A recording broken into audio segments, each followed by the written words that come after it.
Coucou les bulles. Aujourd'hui on se retrouve sur la chaîne Relaxation et Sourire pour parler de cœur, de notre cœur et de se connecter à notre cœur, mais aussi pour parler de rancœur, parce s'il y a du bon, il y a du mauvais. Et pour trouver peut-être des solutions pour essayer de rompre avec la rancœur, il est peut-être temps de divorcer. Et pour ça, il faut reconnaître qu'on a un problème de rancœur, justement. Il faut aussi l'exprimer. Exprimer ce que vous ressentez.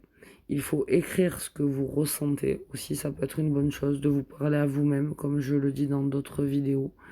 Voilà. Apprendre à pardonner, c'est essentiel aussi. Et croyez-moi, ça s'apprend, c'est pas inné. Il faut aussi accepter de se faire aider par notre environnement, par nos amis, par notre compagnon ou par un thérapeute. Mais à un moment donné, il faut peut-être penser aussi à s'en débarrasser si elle vous pollue la vie au quotidien. Voilà, donc aujourd'hui on parle de rancœur et lorsque quelqu'un nous a blessés profondément, il est tout à fait normal qu'on en garde un goût amer, qu'on est âpre, qu'on a du mal à s'en remettre, qu'on n'arrive pas à oublier la chose qui a été faite ou qui nous a mis dans cette colère. Voilà, en général, la rancœur est accompagnée d'une colère, d'un désir parfois de vengeance qui s'installe pendant de nombreux mois, voire plusieurs années. Et c'est là qu'on rencontre la rancœur parce que ce n'est plus de la colère primaire, et parce que la colère primaire s'en va, c'est de la rancœur et la rancœur s'est installée, elle s'est tapie dans l'ombre de vous-même. Et avoir de la rancœur, c'est un sentiment humain très courant. Mais quand cela affecte votre vie au point de l'empoisonner et de l'obséder, vous devez surpasser ce ressentiment, vous vous le devez, pour éviter de commettre le pire peut-être envers les autres, peut-être envers vous-même, ou simplement juste de vous pourrir la vie parce que vous méritez le bonheur. Et qui dit bonheur, dit sans rancœur. Donc vous allez me dire c'est plus facile à dire qu'à faire.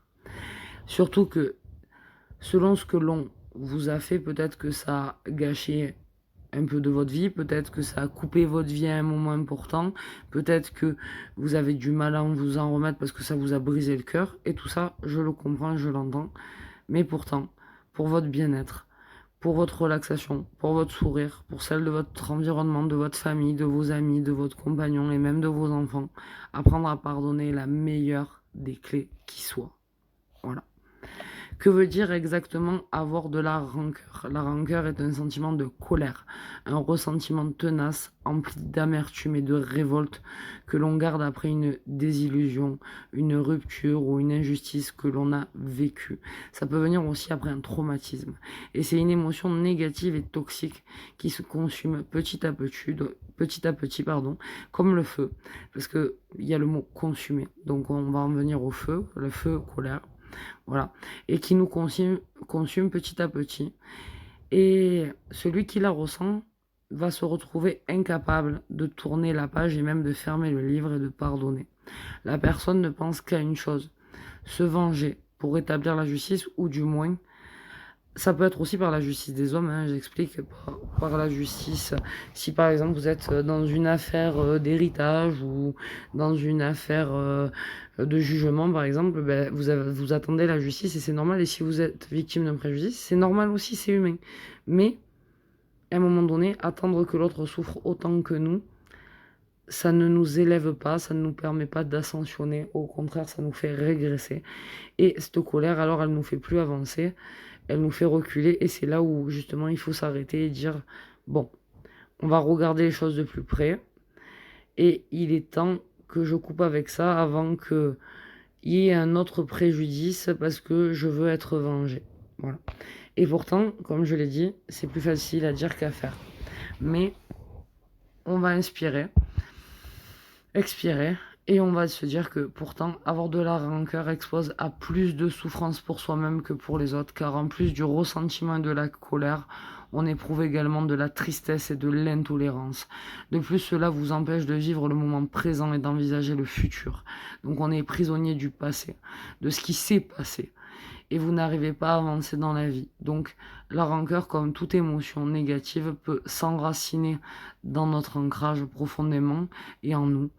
et nous empoisonner la vie. Et c'est là où il faut dire stop et apprendre à pardonner.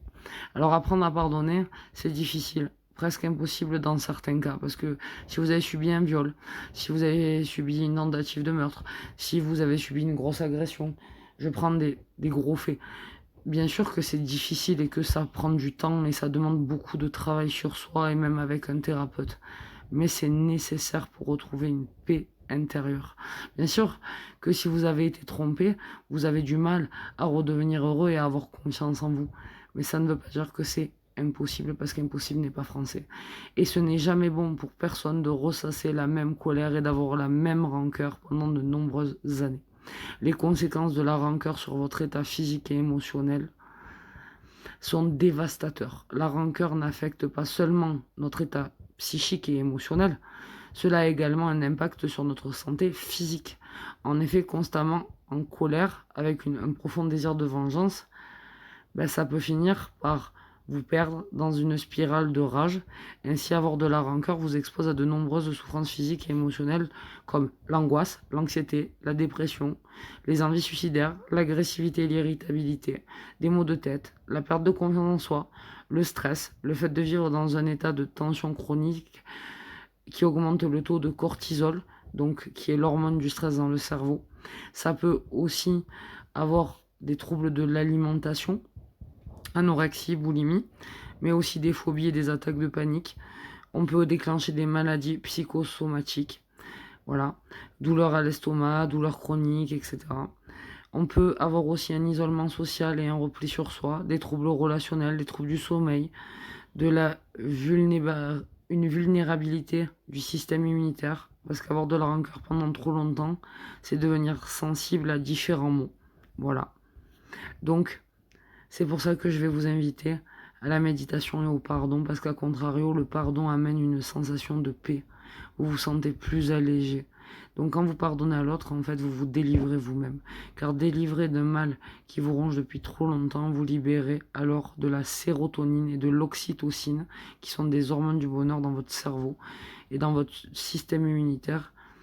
Et du coup, votre système immunitaire va être stimulé et vous serez en meilleure santé. Donc, même au niveau physique, ça a une importance d'être dans le bonheur et non dans la rancœur.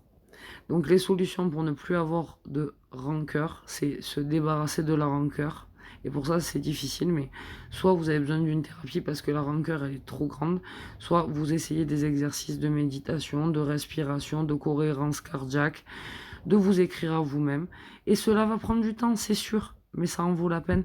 Parce que si à la fin, vous respirez librement et vous vous sentez en paix, ça n'a pas de prix.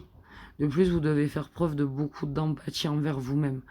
Mais vous devez vous débarrasser de cette émotion qui vous empoisonne la vie pour repartir sur de bonnes bases. De toute façon, personne ne peut vivre et construire de cette façon indéfiniment. Et avoir de la rancœur éternellement, un jour ou l'autre, c'est toxique, donc ça vous rend malade. Donc il va bien falloir oublier l'histoire, écrire de nouvelles pages ou commencer un nouveau livre. Et comment on peut faire ? Mais pour ça, il faut reconnaître que nous avons un problème. La rancœur est un sentiment naturel que l'on peut tous ressentir, consciemment ou inconsciemment, je précise. Voilà, donc à un moment de notre vie. Mais quand on n'arrive pas à passer outre la colère et la rage, quand on ressent constamment ce désir de vengeance, même après tant d'années, c'est qu'il y a un problème plus profond. Et pour ça, il faut reconnaître qu'on souffre. Et c'est le premier pas vers la guérison. Exprimer ce que vous ressentez, faire comme si de rien n'était et souffrir en silence en ruminant. Une vengeance est la pire erreur que l'on puisse faire quand on ressent de la rancœur ou de l'amertume envers quelqu'un. Si un proche vous a fait du mal et que vous n'arrivez pas à lui pardonner, dans un premier temps, si vous pouvez, parlez-en avec lui. Dites-lui qu'après tant d'années, ce qu'il vous a fait, ça vous fait toujours autant mal et que vous n'avez pas digéré et que vous avez besoin de vous exprimer. Dites-lui également que malgré vos bonnes volontés, vous n'arrivez toujours pas à aller de l'avant. Au pire, vous aurez vidé votre sac et ça vous aura fait du bien dans tous les cas, même si vous n'arrivez pas à pardonner par la suite. Mais en disant nos 4 vérités, alors on se détache petit à petit de cette rancœur dans notre vie. Et au mieux, la personne, elle vous demandera pardon et c'est peut-être ce qu'on recherche au fond de nous. Que la personne qui nous a offensés reconnaisse ses torts et nous demande pardon. Mais parfois, il vaut mieux perdre quelqu'un que d'avoir de la rancœur envers lui pendant de nombreuses années, parce que ça pourrit la relation et ça ne sert à rien, et c'est rentrer dans une relation toxique et on se fait du mal inutilement. C'est une relation perdant-perdant, donc c'est pas la peine. Voilà, donc après on peut écrire ce que l'on ressent aussi. Si vous n'arrivez pas à exprimer à vive voix votre rancœur parce que la personne, vous n'arrivez pas à lui parler, ben écrivez-le et envoyez-le à l'intéressé. Vous pouvez aussi l'envoyer clairement pour que la personne le lise. De plus, en mettant des mots sur des mots et sur ce que vous ressentez, vous pouvez prendre du recul. C'est comme si vous vous parliez à vous-même et vous parliez à la personne. Donc quelque part, vous aurez parlé à ces deux parties et vous arriverez peut-être à remettre de l'harmonie. Vous comprendrez mieux pourquoi vous n'arrivez pas à pardonner. Apprendre à pardonner est nécessaire pour ne plus avoir de rancœur. Pardonner ne veut pas dire que vous avez oublié l'offense que l'on vous a faite, ni que vous allez tendre l'autre joue. Non, pardonner, c'est accepter que l'on vous a trahi, mais que vous avez surpassé la colère. Le pardon est un sentiment noble, et seules les personnes nobles peuvent le faire. Parce que c'est refuser de s'abaisser et se dire « moi je veux aller vers le haut », donc je vais montrer l'exemple et tant pis si la personne ne le comprend pas. En acceptant de pardonner, vous vous donnez la chance de vivre une vie meilleure. Pour cela, apprenez à lâcher prise et à relativiser. Voilà, vous vous verrez petit à petit différemment, vous, et vous verrez la personne différemment parce que vous aurez pris de la hauteur et vous vous sentirez plus libre mentalement et physiquement. Après, il y a le fait d'accepter de se faire aider. L'aide d'un professionnel est parfois nécessaire quand c'est un trop, quand vous êtes submergé par la rancœur, en effet. Peut-être qu'un psychothérapeute, de l'analyse transactionnelle ou un psychiatre vous aidera pour trouver la cause réelle de cette rancœur. Parce que si vous êtes tout le temps en colère, tout le temps en hypervigilance, tout le temps sous stress, mais que vous n'en avez pas conscience, c'est qu'il y a quelque chose quand même. Et ça vous aidera également à vous débarrasser de l'émotion négative que vous avez associée à ce que l'on vous a fait. Voilà. Avez-vous déjà vécu de telles situations? Vous pouvez me le dire aussi dans les commentaires.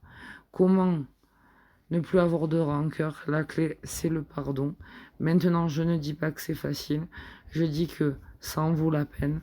Et voilà ma première clé. Donc, faire des méditations sur le pardon, être en cohérence avec soi-même, reconnaître le problème, l'accepter, le traiter et se dire je suis capable de dépasser ce que l'on m'a fait parce que je suis plus fort que ce négatif et je vais mettre tout mon positif au service de ma cause et je vais me prendre en main et je fais confiance à l'univers et je peux aussi prier pour remettre tout ça à l'univers ou à Dieu pour me libérer justement de cette rancœur.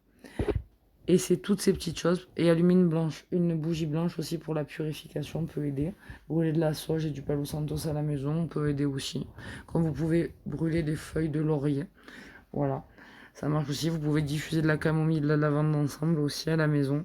Ça marche très bien pour justement vous apaiser et faire redescendre tout le stress et la colère. Voilà, c'est quelques petites astuces. Et si besoin, n'hésitez pas à prendre un rendez-vous. Relaxation et un sourire sur YouTube. Alors s'il vous plaît, on s'abonne, on partage, on fait grandir la communauté. On met des pouces, on met les orteils. On y va même avec le bout du nez, c'est permis. Mais voilà, on fait grandir la communauté. J'espère que cette vidéo vous aura aidé. Je vous fais des gros bisous. Je pense à vous. Je vous envoie toute ma lumière et la lumière du pardon pour passer ces rancœurs. Et je vous embrasse et je vous dis à très bientôt sur la chaîne Relaxation et Sourire.